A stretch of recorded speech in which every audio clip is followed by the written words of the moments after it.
Baik, bismillahirrahmanirrahim. Assalamualaikum warahmatullahi wabarakatuh. Alhamdulillahirrahmanirrahim. Wassalatu wassalamu ala rasulillah Sayyidina Muhammad ibn Abdillah wa ala alihi wa baik. Segala puji bagi Allah Subhanahu wa taala yang telah kita kesehatan panjang, ketaatan khusus dalam menuntut ilmu ya rabbal alamin. Salawat serta salam tidak lupa kita hadiahkan kepada kita dan besar Nabi Agung Nabi Muhammad sallallahu alaihi wasallam, kepada guru-guru kita, khusus seluruh budaya kita, budaya dan bismillah Allah Subhanahu wa taala memberikan kesehatan, umur panjang, serta ketaatan untuk saudara muslim dakwahnya diberikan. Amin amin ya rabbal alamin. Dan kepada dosen kami Ustaz Dr. Abdul Aziz MPD, yang semoga Allah Subhanahu wa taala memberi kesehatan banyak kepada beliau, kepada saudara muslim dakwahnya, dan rekan-rekan mahasiswa MPI Indonesia, semoga Allah Subhanahu wa taala memberikan kita semua istiqomah dalam belajar, ketaatan di bumi muslimin. Baik, insyaallah pada hari ini saya akan mempresentasikan yaitu mata kuliah filsafat ilmu. Itu berjudul perbedaan ilmu dan pengetahuan. Sebelum kita memasuki itu, kita masuki latar belakang dulu, latar belakang permasalahan yang sering terjadi di perbedaan ilmu dan pengetahuan. Yang pertama, salah satu ciri khas manusia adalah sifatnya yang selalu ingin tahu tentang sesuatu hal. Rasa ingin tahu ini tidak terbatas. Yang ada pada dirinya juga ingin tahu tentang lingkungan sekitar. Bahkan sekarang ini rasa ingin tahu berkembang ke arah dunia luar. Rasa ingin tahu ini tidak dibatasi oleh peradaban. Semua umat manusia di dunia ini punya rasa ingin tahu, walaupun variasinya berbeda-beda. Orang-orang yang tinggal di tempat peradaban yang masih terbelakang punya rasa ingin yang berbeda dibandingkan dengan orang yang tinggal di tempat yang sudah maju. Rasa ingin tahu ini sendiri pun tentang peristiwa-peristiwa yang terjadi di alam sekitar dapat bersifat sederhana dan juga dapat bersifat kompleks. Rasa ingin tahu yang bersifat sederhana didasari dengan rasa ingin tahu tentang apa atau ontologi, APG atau ontologi. Sedangkan rasa ingin tahu yang bersifat kompleks meliputi berbagai peristiwa tersebut dapat terjadi dan menganggap peristiwa itu terjadi, atau disebut epistemologi, serta untuk apa peristiwa tersebut dipelajari. Singkatnya seperti itu. Kita lanjut perkembangan ilmu dan pengetahuan. Baik, pada awal yang pertama muncul adalah filsafat dan ilmu-ilmu khusus, merupakan bagian dari filsafat, sehingga dikatakan bahwa filsafat merupakan induk atau ibu dari semua ilmu atau mater scientiarum. Karena objek material filsafat bersifat umum, yaitu seluruh kenyataan. Padahal ilmu-ilmu membutuhkan objek khusus. Hal ini menyebabkan berpisahnya ilmu dari filsafat. Meskipun pada perkembangannya masing-masing ilmu memisahkan diri dari filsafat, ini tidak berarti hubungan filsafat dengan ilmu-ilmu khusus menjadi terputus. Dengan ciri khusus yang dimiliki setiap ilmu, hal ini menimbulkan batas-batas yang tegas di antara masing-masing ilmu. Dengan kata lain, tidak ada di bidang pengetahuan yang menjadi penghubung ilmu-ilmu yang terpisah. Disinilah filsafat berusaha untuk menyatu paduan masing-masing ilmu. Tugas filsafat adalah mengatasi spesialisasi dan merumuskan suatu pandangan hidup yang didasarkan oleh pengalaman kemanusiaan yang luas. Baik, selanjutnya itu definisi ilmu pengetahuan. Kita bahas ilmu pengetahuan. Membicarakan masalah ilmu pengetahuan beserta definisinya ternyata tidak semudah dengan yang diperkirakan. Adanya berbagai definisi tentang ilmu pengetahuan ternyata belum dapat menolong untuk memahami hakikat ilmu pengetahuan itu sekarang. Orang lebih berkepentingan dengan mengadakan pengelolaan klasifikasi sehingga garis demarkasi antara cabang ilmu yang satu dengan yang lain menjadi lebih diperhatikan. Pengertian ilmu yang terdapat dalam Kamus Bahasa Indonesia adalah pengetahuan tentang suatu bidang yang disusun secara bersistem menurut metode tertentu yang dapat digunakan untuk menerangkan gejala-gejala tertentu, atau Atmoji tahun 1998 ini diterbitkan. Mulyadi Kartanegara mengatakan ilmu adalah any organizer knowledge. Ilmu dan sains menurutnya tidak berbeda, terutama sebelum sebelum abad ke-19. Tapi setelah itu sains lebih terbatas dengan bidang-bidang fisik atau inderawi. Sedangkan ilmu melampaui pada bidang-bidang fisik seperti metafisika, seperti itu.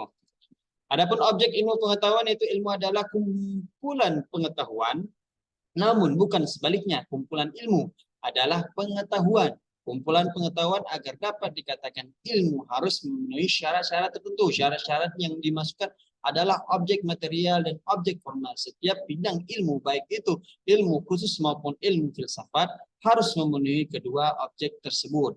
Objek material adalah suatu hal yang dijadikan sasaran pemiliknya atau Gegenstand. Contoh yang sesuatu hal yang diselidiki atau sesuatu hal yang dipelajari. Objek material mencakup hal konkret, misalnya manusia, tumbuh, batu, ataupun hal-hal yang abstrak seperti ide-ide, nilai-nilai, dan keharohanian. Objek formal adalah cara memandang, cara meninjau yang dilakukan oleh peneliti terhadap objek material serta prinsip-prinsip yang digunakan. Objek formal dari suatu ilmu tidak hanya memberikan keutuhan suatu ilmu, tetapi pada saat yang sama membedakannya dari bidang-bidang yang lain. Satu objek material dapat ditinjau dari berbagai sudut pandang sehingga menimbulkan ilmu-ilmu yang berbeda-beda.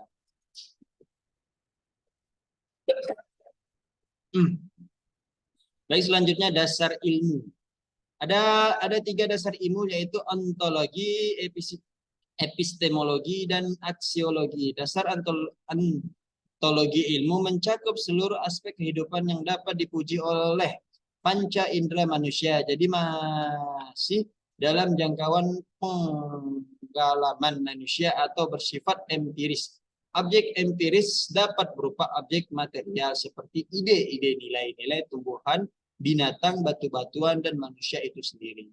Ontologi merupakan salah satu objek lapangan penelitian kefilsafat yang paling kuno.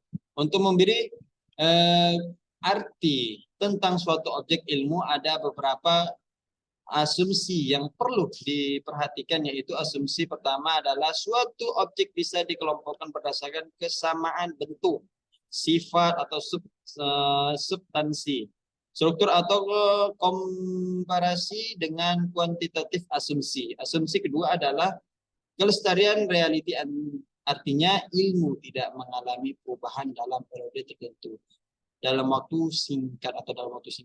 Asumsi ketiga yaitu determinasi, artinya ilmu menganut pola tertentu atau tidak terjadi secara kebetulan.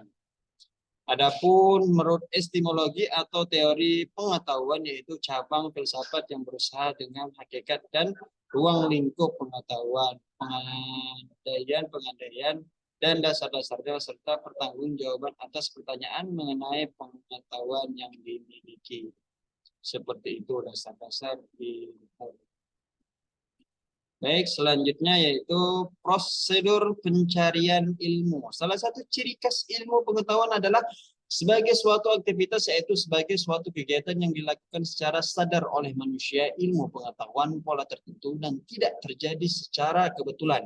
Ilmu tidak saja melibatkan aktivitas tunggal, melainkan suatu rangkaian aktivitas hingga dengan demikian merupakan suatu proses. Proses dalam rangkaian aktivitas ini bersifat intelektual dan mengarah pada tujuan-tujuan tertentu. Samping ini ilmu sebagian suatu aktivitas, ilmu juga sebagai suatu produk. Dalam hal ini ilmu dapat diartikan sebagai kumpulan pengetahuan yang merupakan hasil berpikir manusia. Kedua ciri dasar ilmu yaitu wujud aktifnya manusia dan hasil aktifnya tersebut merupakan sisi yang tidak terpisahkan dari ciri ketiga, yaitu yang dimiliki ilmu, yaitu sebagai suatu metode.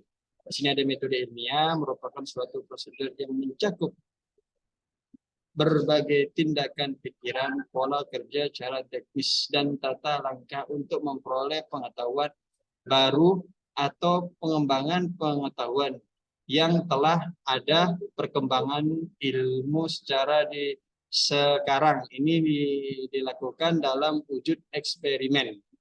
Pada umumnya metodologi yang digunakan dalam ilmu kealaman disebut siklus empirik seperti itu. Baru arti pengetahuan. Secara etimologi pengetahuan berasal dari kata dalam bahasa Inggris yaitu knowledge. Dalam Encyclopedia ya, of Filosofi dijelaskan bahwa definisi pengetahuan adalah kepercayaan yang benar. Knowledge is just defeat to believe. Yang pertama ada pengetahuan adalah apa yang diketahui atau hasil pekerjaan tahu. Pekerjaan tahu tersebut adalah hasil dari kenal, sadar, insaf, mengerti, dan pandai. Dan yang kedua, pengetahuan adalah proses kehidupan yang diketahui manusia secara langsung dari kesadarannya sendiri. Dalam hal ini yang mengetahui subjek memiliki yang diketahui atau objek di dalam dirinya sendiri sedemikian aktif sehingga yang mengetahui itu menyusun yang diketahui pada dirinya sendiri dalam kesatuan aktif. Yang ketiga, pengetahuan adalah segenap apa yang kita ketahui tentang suatu objek tertentu, termasuk di dalamnya ilmu, seni, dan agama. Pengetahuan ini merupakan khasan, kesahan, kekayaan mental yang secara langsung dan tak langsung memperkaya kehidupan kita. Dan yang terakhir, ada yang dikatakan arti ilmu, sekaligus penutup. Pada prinsip, ilmu merupakan usaha untuk mengorganisir dan mensistematikan suatu tersebut dapat diperoleh dari pengalaman dan pengamatan dalam kehidupan sehari-hari. Namun, sesuatu itu dilanjutkan dengan pemikiran secara cermat dan teliti dengan menggunakan berbagai metode. Ilmu dapat merupakan suatu metode berpikir secara objektif. Tujuannya untuk mengembangkan dan memberi makna terhadap dunia faktual. Ini diperlakukan melalui observasi, eksperimen, dan klasifikasi.